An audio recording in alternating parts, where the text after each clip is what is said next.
Shirley Koshi. I am from St. Mary's Foreign Church, Pulikunnu. This is my husband Thomas Anthony, and this is our family. We took the Kreupasanam covenant for the first time in 2025 after 20 years of married life. I want to share why we decided to take this covenant. All my life, I was never really devoted to Mother Mary. I am 42 years old now, and in all these 42 years, I had never asked the intercession of any saint. I used to pray only to Jesus. In my mind, Jesus is such a loving Lord, always stretching out his hands to help us. So I thought, if I can ask Jesus directly and receive everything from him, why should I pray to Mother Mary or any other saint? That was my attitude. Then, in December, I developed a problem in my right breast. There was white discharge from the nipple and very severe pain. I could not lie on that side or even raise my hand. I went to Pushpagiri Medical College. The doctor examined me, took a sample and said, "We need to do a biopsy. Before that, you must do a scan. There is something inside. And in this situation, we cannot just ignore it."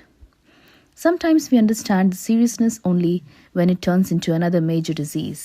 So we must do a biopsy and before that a scan. I got the scan date after 3 days. The moment my family heard about this, they were very disturbed. My mother's younger sister and my father's sister both have breast cancer. Both had their breasts removed and are going through chemotherapy and radiation, suffering a lot. So everyone got frightened, thinking this might be the beginning of the same thing in my life too. I became very depressed. I have 3 children. My only thought was, if something happens to me, who will raise these children? My mother is very devoted to Kreupasanam Mother. She threw herself before Mother Mary and prayed with tears for me. She kept telling me, "Pray to Mother. Whatever it is, Mother will remove it." But I still refused. I continued praying only to Jesus. One day, when I opened the Bible, I repeatedly got a verse that said something like, "I want to take you to the temple of your mother, to the one who carried you in her womb." I got that same verse 3 times on that day. But I did not take it seriously. I still did not pray to Mother Mary. I argued with my mother. I told her, "Our parish itself is St. Mary's Foreign Church. Every week I see Mother's statue there. Why should I go all the way to Kreupasanam?" So I did not go and kept resisting. My mother, however, continued praying at Kreupasanam in spirit with great faith. Before the scan, I again saw the doctor. There was still discharge. They dressed the breast and sent me to the scanning room. Just before I entered, I called my mother and said, "Amma, I'm going into the scanning room now." She said, "Last night I saw a dream. I saw Kreupasanam Mother touch you and heal you. Mother appeared 3 times in front of me and showed me your face. It means Mother has touched you." Even then, I brushed it aside and said, "Oh, let your faith save you, Amma," and I went in. Inside, the doctor asked me to lie down and began the scan. He asked, "What exactly is your problem?" I said, "Doctor, I cannot lift my hand. From this breast there is thick white discharge like curd. I cannot move or turn to the side." After scanning, he called another doctor from the next unit to come and check. Because it is a medical college, many radiologists work there. When I saw them calling another doctor, I became sure something was really wrong. 2 or 3 doctors scanned me carefully. Then they said, "We will tell you one thing. Your breast looks completely normal. We cannot see any discharge or any lump." They asked me, "Try moving your hand now. Do you still have pain?" I had struggled so much even to lie on the table, but when I moved my hand that time, I had no pain at all. They called the surgeon who had previously examined me, the same doctor who had seen the discharge earlier and had put the dressing. He examined me again. There was no pain, no discharge. Everything had disappeared on the spot. I could not believe my own eyes. Till that moment, the dressing was always wet and suddenly everything was dry and normal. The doctor too was surprised. I asked him, "Doctor, what should I do now?" He simply removed the dressing and said, "You can go home." When I reached home, my mother told me, "After such a big blessing, you must go to Kreupasanam and see Mother. You must take the covenant." I searched online to understand what this covenant is. When I read the conditions, I felt I can never do this. I am a person who, if I take up something, must do it perfectly. Otherwise, I don't do it at all. Looking at the rules, I thought, with 3 children and all the housework and my studies, how will I manage this? This is impossible for me. Still, I came to Kreupasanam, met Mother, and said thank you. But I did not feel like praying much. I sat in a corner, just looking at Mother's face, silently saying thanks, nothing more. At that time, my husband went up and took the covenant on behalf of the family. We went back home by around 6 p.m. From that time, a Marian hymn started echoing in my ears continuously, along with the prayer, "May the most holy blessed sacrament be praised and adored forever."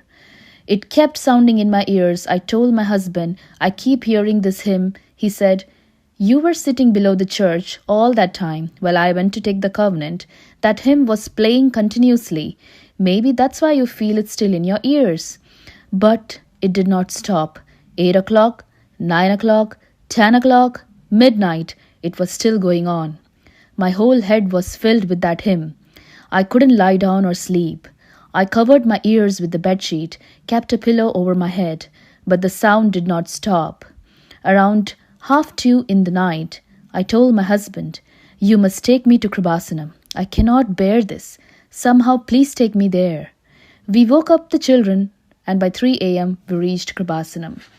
The moment I stepped through Mother's gate, I said, "Mother, forgive me. I myself will take the covenant." As soon as I said that, the hymn stopped in my ears, and a deep peace came over me. Till then, it had been echoing non-stop in my head. While my husband parked the car, I went in and joined the queue. I told him, "You look after the children. I will only come back after taking the covenant."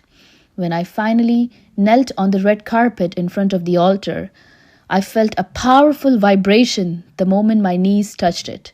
I thought I would faint and fall there. When I looked up, I did not see just the statue.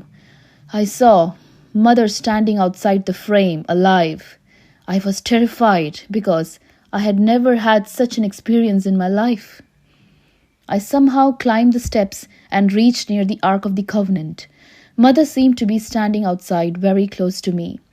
I was so scared I didn't even dare to touch the glass. But it was as if my hand was pulled towards it like a magnet, and as soon as I touched, I felt something like an electric current pass from my head to my feet. Somehow I came down from the altar. That was my first powerful experience.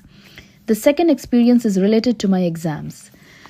At that time, I was repeatedly writing the OET exam. I wrote it 6 times. In all the other modules, I had B grades, but in reading, I kept missing by 1 or 2 marks. I was completely fed up and told Mother, "I am tired. I cannot do this anymore." After taking the covenant, I began to listen to the covenant talks regularly. I really loved listening to them. I would not stop with just one. Sometimes I listened to 3 or 4 talks in a single day. When my 5th and 6th OET results also came and I had again failed in the reading, I was listening to a covenant reflection in which Father quoted Mother Mary's words, "Here I am, the handmaid of the Lord. Let it be done to me according to your word." I also prayed, "Here I am, your handmaid. Let it be done to me according to your will." Then I thought, maybe it is not Jesus' will that I should go abroad. I had worked in Saudi Arabia for 11 years, but due to complications in my twin pregnancy, I had resigned and come back. Now with these 3 small children and nobody at home to look after them, I could not go to any Gulf country again. I thought, if it is a European country, I may be able to take them with me, but in the Gulf, I cannot. I slowly let go of my dreams. When I came to renew the covenant, I wrote my intention very clearly. Mother, I have written OET 6 times and have not passed. Tell me your will. Should I just remain in this kitchen, raising my children for the rest of my life? Then I heard a gentle voice in my heart. Right there, MSc Nursing. So I wrote MSc Nursing. Remember, I finished my basic nursing in 2001. Later, I did post-basic nursing, but now, after 20 years, I knew nothing about the current admission procedures in Kerala.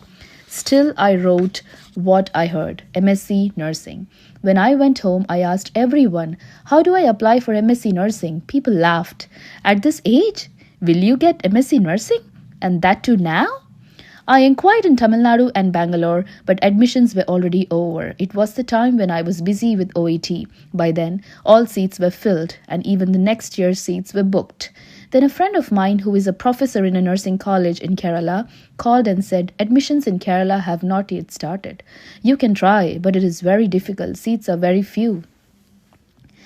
I told mother, I cannot go far to study. There is nobody to look after my children. If it is your will, make a way. I applied, choosing 3 hospitals near my home as options.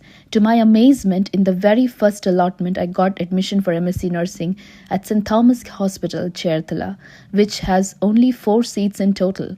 In the first rank list itself, my name appeared for one of those 4 seats. On November 1st, I joined there for MSc Nursing. The third big blessing concerns my child. My child has severe allergies to dust, to many food, almost to everything. For one of my MSc assignments, we had to travel to Nursing Council in Trivandrum. It was my first time going there. The night before the journey, my child said, Amma, my eye hurts badly. Because of his allergies, he often has red eyes or sneezing. So usually we don't panic. It settles after some time, but that night, the pain was terrible. When I looked closely, I saw a white patch like thick ring round the black part of his eye. We had already booked the 5 a.m. train to Trivandrum, and we had to take the child along. Every parent knows when a child has suffered once with pain, the second time they start crying as soon as they feel it coming. I gave him a painkiller and we boarded the train. All 3 of my children were with me. At every station, he kept saying, my eye is paining, my eye is paining. I could do nothing in a moving train. I prayed, Mother, what will I do today? I have to go to a government office. I don't know how things work there. On top of that, my child's eye is in this state. Where will I take him in this moving train? We live in Pulikunnu, where there is only a primary health center. A doctor is available only 2 days a week. I told my husband, we cannot just leave it like this. When we come back home, we must take him to Pushpagiri or somewhere. When we reached Trivandrum, we got down at the Nursing Council office, paid the auto driver and turned back. Right there on the opposite side was a big eye hospital, the Regional Eye Center. I had only desired to see one doctor for my son. Mother provided a full specialist eye hospital with many doctors in all facilities right where we had to go. We took him there immediately. They removed the patch on his eye, put medicine and gave him eye drops and treatment. Doctors said, for this condition, to completely heal, it will take 6 months to 1 year because the allergy is severe. Since he already has other allergy problems and you are giving him medications for itching, you did not notice when this eye problem started. That night, my son saw Mother in a dream. He said, Mother came to me in a dream, standing on the waves of the sea. She told me to eat blessed salt, to apply blessed oil to my eyes, and to drink honey. I did exactly as he said. For 1 week, I applied blessed oil to his eyes and prayed, reciting the faith proclamation and using the covenant salt. A disease that doctors said would take 6 months to a year to heal became completely cured in just 2 weeks. My son also said, Mother took me to heaven in the dream. There, Mother had a shop. When she opened it, it was full of rosaries. She gave me 1 rosary and said, Pray the rosary and your sickness will go. From that day onwards, our whole family has grown deeply in prayer after taking the covenant. Now, my children recite the rosary faithfully. Wherever we go, while traveling in the car, when returning, we pray the rosary. In the morning, after the apparition prayer, we begin our day with the rosary. Evening family prayer never stops. My children have learned the apparition prayer by heart. When they go to school, they first kiss mother's statue and then leave. We have become very close to Mother Mary. Earlier, I was a Christian alone by name. I went to church only on Sundays and went for confession just before Easter like a typical Christian.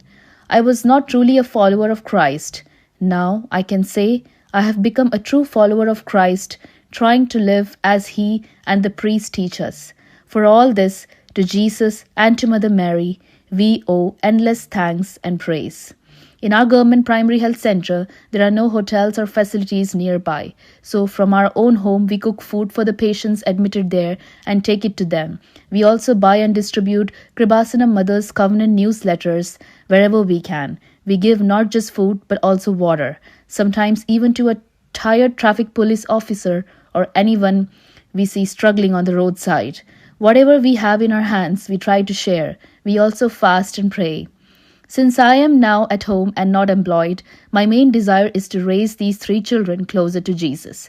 I know the world they are growing into is full of deceit and difficulties. To live and stand firm in such a world, they will need the help of Jesus and Mother Mary.